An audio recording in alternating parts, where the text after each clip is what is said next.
கேழ்வரகு மாவு முருங்கைக்காய் ரொட்டி தயார் செய்யும் விதம்.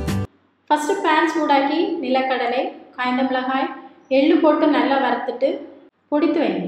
அப்படியே கேழ்வரகு மாவு எடுத்து இதில் கொஞ்சம் உப்பு, தண்ணி ஊற்றி தோசை மாவு மாதிரி மிக்ஸ் பண்ணி இதை ஒரு பேனில் ஊற்றி ஸ்லோ ஃப்ளேமில் எப்போ இது சப்பாத்தி உருண்டை மாதிரி கெட்டியாகி வருதோ அப்போது இதை எடுத்து ஒரு பவுலில் போட்டு முருங்கை இலை, சின்னதாக கட் பண்ணிய வெங்காயம், கொத்தமல்லி இலை போட்டு நிலக்கடலை, எள்ளு பொடி போட்டு எல்லாம் சேர்த்து கறிவேப்பிலை போட்டு மிக்ஸ் பண்ணி ஒரு பவுலில் உருண்டை பிடித்து வைங்க.